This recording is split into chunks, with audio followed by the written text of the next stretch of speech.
Bonjour, Monique Nakache à l'antenne pour Paris Culture et Spectacle, Voix plurielle et CKCU de l'Université de Toronto. Aujourd'hui, je dis bonjour au docteur Joël Anard. Bonjour Joël. Bonjour Monique. Alors Joël, je rappelle que vous vivez depuis 15 ans à Jérusalem. Un peu plus, je me corrige. Depuis 2000. La Alia officielle était en 2001, mais c'est pas grave, ça me rajeunit un peu, ça va. Ah oui, d'accord. Ben, j'avais lu quelque part dans votre biographie 15 ans, mais c'est pas grave. Et là, vous nous arrivez avec un manuscrit très agréable à lire, paru aux émissions Lishma, chez notre ami Joseph Azoulay, Dans tes yeux, Solim. Tout de suite, alors, je présente, voilà, Dans tes yeux. Je précise que c'est un précis d'ophtalmologie à visage humain. Et en effet, vous avez une description des personnages, il y a une empathie pour vos patients que l'on sent dès la première ligne, en fait. Alors, avant tout, vous allez nous rappeler Solim Mazotomeret. Alors, Solim, c'est un terme en ancien français qui était utilisé pour désigner Jérusalem, sur le modèle de Chalem. Je l'ai pris d'abord pour faire un peu littéraire, quand même, on peut un peu s'ajouer de temps en temps dans les titres, c'est fait pour ça. Et si j'ai mis dans tes yeux Jérusalem, en fait, Jérusalem, c'est un lieu commun. Dès qu'on dit Jérusalem à quelqu'un qui vit dans un certain environnement culturel, ben, ça évoque toutes sortes d'associations. Et bien souvent, malheureusement, en France, ça enferme dans l'actualité, dans une vision très binaire du réel, où il y a ceci, il y a cela, et l'enjeu ou l'objet direct de ce livre, c'était un peu de casser ça, de montrer qu'il y a autre chose. Si on regarde les gens dans les yeux, au sens propre et au sens figuré, eh ben on se rend compte qu'il y a une richesse beaucoup plus grande que ce que le journalisme veut bien nous montrer généralement. Donc c'était un peu ça l'idée de Solim, c'était de casser le modèle Jérusalem tel qu'on le voit dans les titres des journaux, pour aller chercher quelque chose en deçà. Ou au-delà. Alors, je ne sais pas si vous avez l'habitude de croquer vos personnages, mais j'aurais presque envie de croquer. Le premier tableau que je ferais, ça serait Joël à vélo, allant consulter à domicile, puisque certains de vos personnages exigent que vous vous déplaciez. Mais on va d'abord commencer par l'introduction. Alors, Joël, un petit rappel d'éduction en ophtalmologie? C'est vous, je crois qu'il y avait une certaine expérience dans le domaine de la motricité oculaire. Bon, les titres, j'ai voulu jouer un peu sur des doubles sens par rapport au vocabulaire ophtalmologique, un jargon technique insupportable, comme le sont à peu près tous les jargons, mais en prenant un peu de distance par rapport à ça. Donc, en effet, intro, trait d'union, duction, ça visait à nous montrer. L'adduction, c'est le mouvement des globes oculaires. Et donc, l'idée, c'était d'aller voir un petit peu ce qui se cachait derrière le mouvement, de saisir les humains dans leur mouvement, dans leur dynamique, dans les dynamiques relationnelles aussi, parce que forcément, quand vous êtes dans une relation thérapeutique, ben, il y a des choses qui se mettent en jeu, et il n'y a pas forcément besoin de faire de la psychanalyse pour ça, même si c'est très à la mode avec les séries actuelles. Dans une simple plainte d'un patient ophtalmologique, on peut essayer de retrouver des mouvements de l'être, on peut essayer de sentir une certaine respiration, certains enjeux qui sont des enjeux qui parfois dépassent complètement l'individu, parfois peuvent s'y limiter, et ces choses-là qui se jouent essentiellement dans le dialogue ou dans le silence, et ben c'était un peu ça l'idée du livre. Alors sans aller forcément croquer les personnages, il y a un petit côté sarcastique parfois, un côté que j'ai voulu un petit peu humoristique, parfois il y a aussi des larmes qui peuvent couler. On rencontre la société israélienne dans sa diversité, dans sa richesse aussi, et Duction, c'était l'idée de se mettre en mouvement, une sorte de préambule, au sens où justement on va déambuler dans ces portraits humains que j'ai voulu comme non figé, justement. D'habitude un portrait, ben voilà, on fixe par l'écriture, on met une petite case comme ça, tout est bien formalisé, mais là c'est autre chose. J'ai voulu que chacun de ces personnages nous parle, nous raconte son histoire telle qu'il me la livre à moi, alors que justement c'est ça peut-être qui fait la beauté de la chose. C'est pas des gens qui viennent, on va pas chez l'ophtalmo, on vient parce qu'on a mal à l'œil ou parce qu'on voit pas bien ou quelque chose du genre. En l'occurrence c'est de la rétinologie, donc souvent c'est des symptômes assez lourds et assez inquiétants, et derrière cette angoisse, ben, les gens se livrent, ils se livrent, et c'est ça qui a donné le livre, si j'ose dire. C'est des témoignages. Alors, Joël, je crois qu'il faut rappeler que pendant très longtemps, en neurologie, le seul examen qui permettait de savoir ce qui se passait derrière, à l'intérieur, c'était quand même le fond d'œil. Ah, c'est vrai qu'au niveau de la physiologie, l'œil peut être perçu comme une espèce de vitrine, comme une fenêtre sur ce qui se passe dans le cerveau. Mais là, on reste dans une vision très organiciste des choses. Alors c'est vrai, ça c'est le pain quotidien des neuro-ophtalmologues, par exemple, d'essayer d'établir à travers l'œil ce qui se passe au niveau du système nerveux central. Moi, je m'occupe de rétine, donc c'est aussi un tissu qui, en quelque sorte, est un tissu neural. En fait, c'est le seul tissu de l'organisme où in vivo, on peut observer les vaisseaux sanguins, le comportement de certaines cellules. Et la technologie s'est développée à un tel point que ça nous donne un avantage exceptionnel et ça nous ouvre à toutes sortes de disciplines qui sont des disciplines a priori complètement annexes, connexes, mais pas de l'ophtalmologie à proprement parler. Alors c'est vrai que d'un point de vue purement médical, l'ophtalmologie est obligée de se mettre en dialogue avec d'autres personnes dans l'hôpital ou dans la médecine communautaire, et en particulier en rétinologie. Maintenant, l'idée ici, c'était vraiment de dépasser cette vision fonctionnelle pour essayer de comprendre un petit peu ce qui se cache parfois derrière les plaintes, puis surtout d'écouter les patients. Les patients, ils ont des choses à raconter. Alors, leur vie, heureusement, ne se limite pas à l'organe œil, comme la mienne ne se limite pas à l'organe bouche, ou à l'organe plume, si j'ose dire, clavier. Donc, c'était de se mettre à l'écoute, tout simplement. Alors, bon, pour ne pas rester dans l'abstrait, il y a des personnages, comme vous l'avez lu, qui sont des rescapés de la Shoah, qui viennent avec leur histoire, qui vous balancent tout ça, qui repartent au bout de 10 minutes parce que voilà, il y a le patient suivant et vous gardez ça sur vous, comme ça vous ne savez pas quoi en faire. Donc ma propre thérapie, mon petit groupe balade personnel, c'était à la fin de certaines journées de mettre face à l'écran, face au clavier et de commencer à écrire ce que je ressentais. Alors, par exemple, il y a quelques histoires, enfin toutes les histoires sont vraiment poignantes. Il y a un chapitre sur Yom HaZikaron avec un personnage que vous décrivez. Et c'est vraiment très touchant parce que c'est vraiment Haïm Ba'aretz. La vie en Israël, c'est communautariste en ce sens que tout nous touche. Voilà, alors on sent vraiment ça dans la dilution républicaine qui est celle des grandes nations comme la France. La fraternité, c'est un beau mot, mais là-bas, ça se ressent vraiment. Enfin, vous connaissez le personnage, c'est pour ça que je fais très attention parce que j'essaye de respecter le secret médical en vous parlant. Le pays est tellement petit que tout le monde se connaît. Vous êtes toujours avec le cousin de la voisine, donc il faut faire attention à ça, pour le meilleur et pour le pire d'ailleurs. Enfin, bon, je ne vais pas ces détails, mais le fait est qu'en effet, alors Yom HaZikaron, on sent ça très très fort, on sent ça très fortement. Il n'y a pas une salle d'attente où il n'y a pas quelqu'un qui a perdu un proche.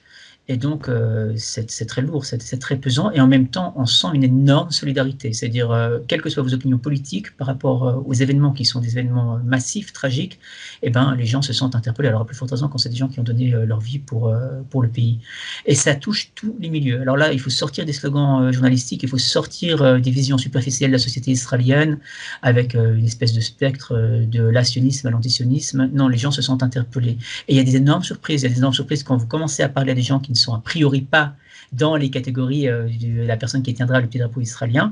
Là, vous entendez des choses très intéressantes. Je pense en particulier à des membres de la communauté chrétienne arabe israélienne ou aussi aux arabes israéliens musulmans. Il y a aussi des opinions qui ne sont pas forcément celles que les journalistes recherchent. Et surtout, attendez, j'essaie de retrouver dans ma mémoire vive. C'était il y a quelques jours. Là, on est à quelques jours de Yom HaZikaron. Donc cette année, en fait, j'ai eu l'occasion d'échanger avec un patient d'origine druze qui a perdu son père dans la guerre des 6 jours, dont un frère a été blessé à la guerre du Liban, qui m'a raconté son histoire et on sent un attachement très profond à ce que représente Israël. D'autant qu'en fait, Yom HaZikaron flirte dans le temps à quelques heures avec Yom HaSmaout et c'est vraiment la vie en Israël. Alors cette transition, moi, ça fait 20 ans que je suis dans le pays, j'arrive toujours pas à la vivre comme il faut, mais j'imagine qu'il y a d'autres qui parviennent mieux que moi. Mais c'est vrai que les deux événements se suivent, voire se superposent. Il y a cet entremêlement d'une extrême tristesse et d'une joie, d'une intensité indescriptible. Et voilà, donc on est dans le grand vide des sentiments en quelques heures. Mais bon, on a l'habitude avec le calendrier juif. Alors, Joël, il y a un autre chapitre qui attire l'attention quand vous parlez de la DMLA, l'histoire du gabaï, par exemple. Et j'aimerais que vous en parliez sans bien sûr trahir quoi que ce soit. Pathologie, moi-même, j'ai du mal, je retiens les visages, je retiens parfois quelques images comme ça, mais là, on est déjà à quelques années d'écart. Alors, Jérusalem, c'est un village, hein, et il y a des grandes cours chassidiques.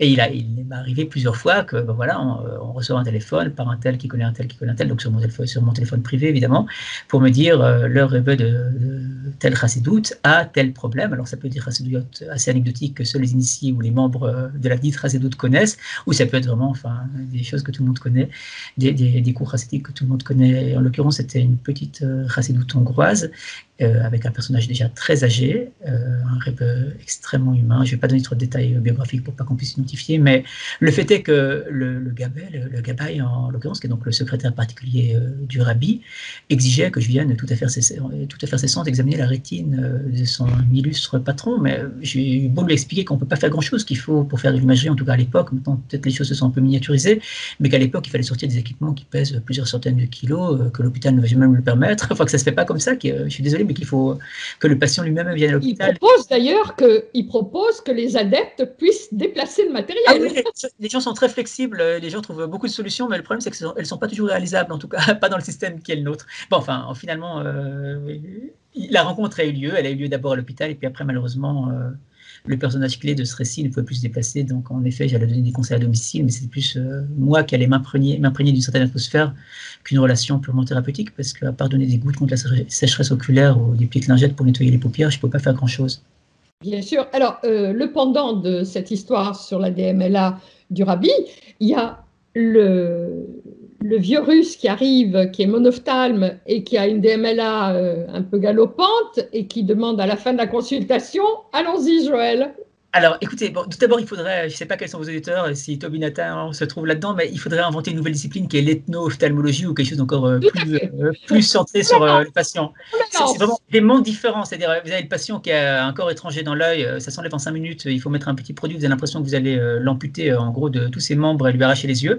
Et il y a au contraire, alors là c'est dans un comportement très slave, imprégné d'un certain esprit stoïcien qui a pu prévaloir en Union soviétique. Donc vous avez des patients qui sont passés par Stalingrad, auxquels il reste à peu près aucun membre valide. En l'occurrence, c'était le cas. La personne se mobilisait avec la plus grande difficulté, vu qu'elle avait une prothèse qu'elle avait gagnée à Stalingrad, qu'elle avait perdu quelques doigts en poussant la balade jusqu'à Berlin par la suite. Et qu'ensuite, en fait, elle s'est retrouvée, elle a passé la plupart de sa vie en Union soviétique pour arriver avec la grande vague d'immigration des années 90, dans un état tout sauf bon. C'est-à-dire, bon, la dentition, j'en parle même pas, c'est une dentition comme on en voit encore chez les personnes qui ont un certain âge et qui ont été soignées en Union soviétique. Donc, si les gens ouvrent la bouche, ça s'infile, et la fouille, elle capte toutes les radios Daniel, du monde. Joël, la dentition ouvre bouteille. Ah oui, on peut le dire comme ça.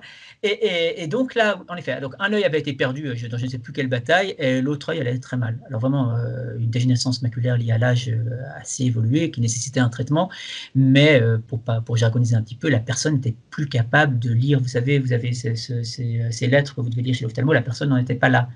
Et donc, ce personnage arrive. Alors bon, d'habitude, quand vous demandez à un personnage de ce type comment ça va, la réponse, je ne parle pas le russe, mais je comprends un tout petit peu quand même quand on dit « on Gavarich » et la personne va essayer de traduire ce que j'ai dit. Donc, la réponse est toujours « normal, normal », c'est-à-dire la personne peut être à l'article de la mort, ce sera « tout va bien, no problème ». Bon, alors ça c'est intéressant, c'est normal, là, il faudrait l'analyser, je laisse à des gens spécialistes de la culture russe en faire la généalogie. Mais en tout cas, ce patient-là, voilà, donc programme d'injection, on lui explique que le but c'est vraiment de sauver ce qui peut l'être, que le champ de vision est extrêmement réduit, qu'il ne reste plus grand chose, j'évoque aussi du glaucome dans l'histoire, donc je vous passe vraiment les détails médicaux, mais la personne ne voyait pour ainsi dire pas grand chose. Et donc je pratique la première injection intravitrine, à ce moment-là son gendre qui faisait office de traducteur me pose la question pour la conduite, comment ça se passe? Alors j'ai cru l'impression, c'est moi qui a des hallucinations auditives, quelle conduite? Enfin vous pouvez partir directement, vous pouvez prendre votre beau-père avec vous, et on se revoit comme prévu dans 3-4 semaines.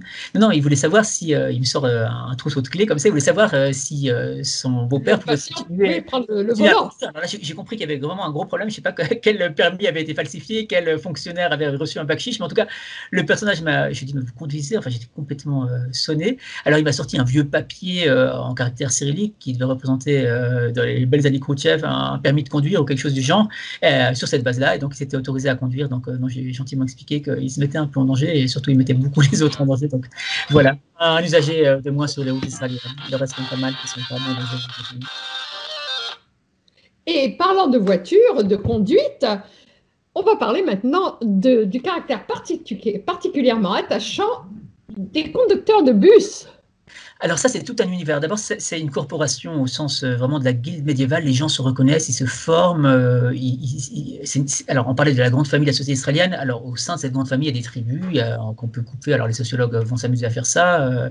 Mais alors, les conducteurs de bus Eged, puisqu'on est à Jérusalem, c'est une race à part entière, si j'ose employer ce terme. Donc, d'abord, c'est masculin. C'est un métier qui se pratique par les hommes. Il n'y a pas de conductrice, point à la ligne. Il n'y a pas... Donc, il y a pas... la question du machisme ne se pose pas parce que, voilà, l'existence féminine n'existe pas dans ce milieu, à part pour servir les cafés. Et donc, les conducteurs de bus, en fait, c'est la mémoire vivante de la ville. Il faut les imaginer qui travaillent pendant 40, 50 ans sur différentes lignes. Alors, elles peuvent être interurbaines ou urbaines. En l'occurrence, il y en a pas mal qui ont fait des lignes mythiques à Jérusalem.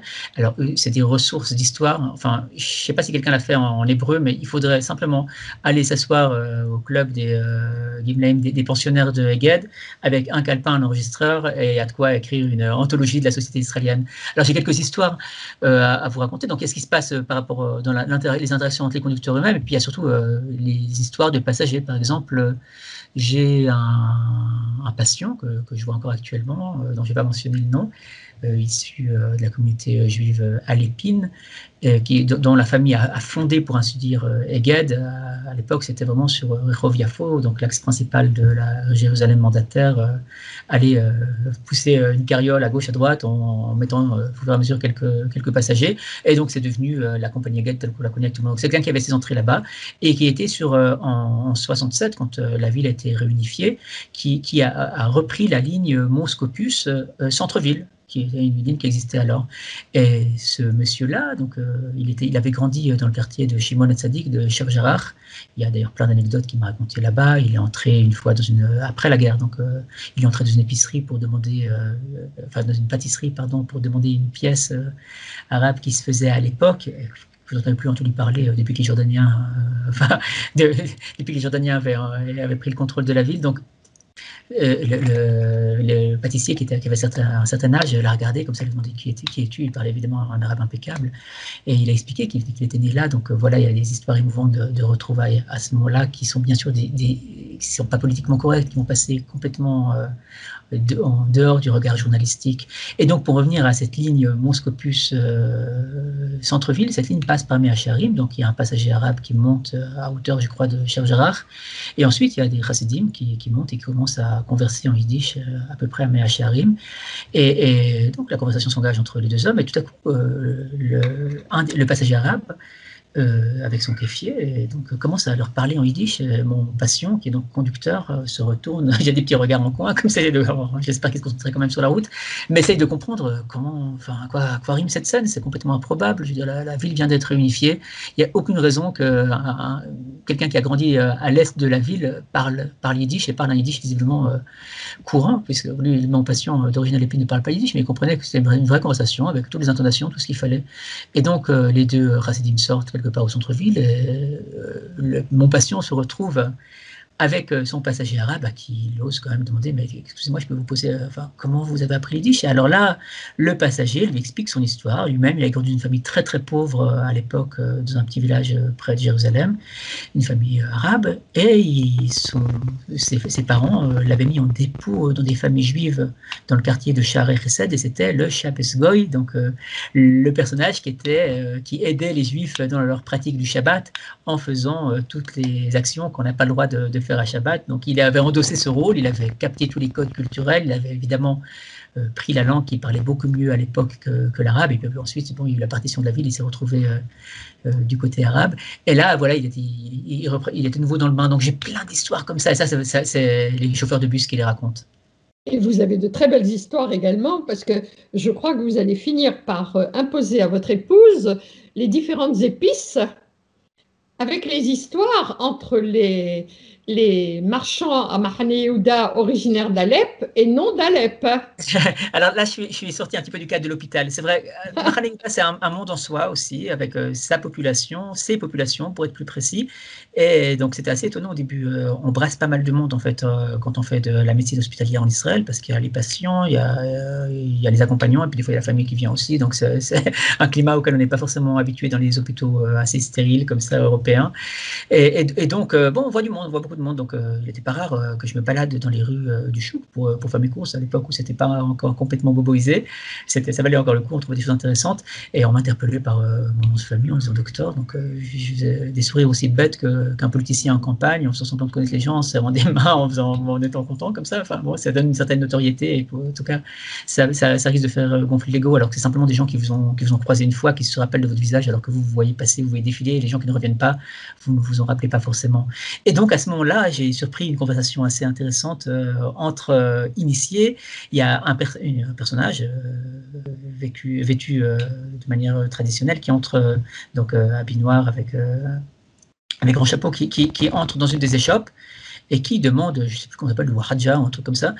Et alors, le vendeur lui dit « Ah, d'où tu viens? D'où viens-tu » L'autre lui dit « De Buenos Aires ». Il dit « On ne me la fait pas, d'où viens-tu vraiment ?» Alors il raconte en effet qu'il vient d'Alep, parce qu'il n'y a que les Juifs d'Alep qui savaient utiliser cette épice, enfin les Juifs et les habitants de cette région actuellement pas mal sinistrée.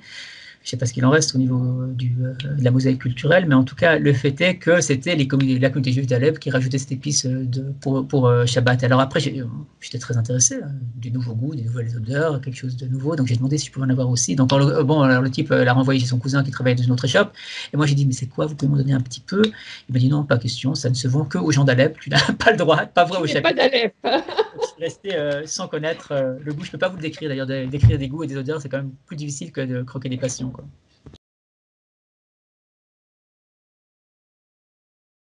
J'aurais mis tout de suite au Marsan. Ouais, c'est la station vers la poubelle, le Marsan. Le problème, c'est qu'il est déjà passablement encombré, donc c'est moi qui l'ai clé du Marsan. En tout cas, ce livre est, je dirais, presque truculent. Il y a énormément de petites histoires dans la grande histoire. Parce que, alors, pour rester encore dans cette ambiance de cuisine, je vais vous demander de raconter, là je suis obligée de donner un nom, puisqu'il existe dans le livre, l'histoire de Madame Framer et la statuette et les miettes. Ah, mais je peux aller vous la chercher si vous avez un peu de patience. Je peux même vous la montrer, la statuette en question, si vous avez la patience. Mais bon, on va le faire à l'oral. Donc, Madame Framer est une rescapée des camps originaire de Tchécoslovaquie, que je continue à voir sur une base mensuelle. Et elle a la gentille habitude de me rapporter des trophées. Donc, elle a pris cette habitude.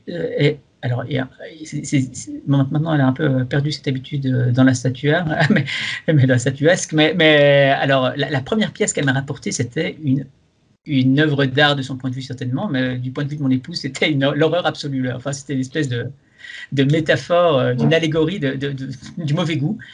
Et donc, on a eu quelques petits différends conjugaux assez sympathiques à ce sujet, parce que moi, je ne pouvais absolument pas jeter cette pièce-là, que cette dame-là m'avait remis, cette pièce qu'elle m'avait remise, en me précisant qu'elle l'avait achetée exprès pour moi. Alors, je regardais la pièce comme ça, c'était une scène complètement hallucinante de caparotte. Donc, il y avait un homme qui faisait tourner un poulet autour de lui, une espèce de volatile, avec un couteau prêt à l'égorger. Son fils qui regardait ça, mais le fils avait plus la tête de Quasimodo que de quelqu'un que vous croisez dans la rue.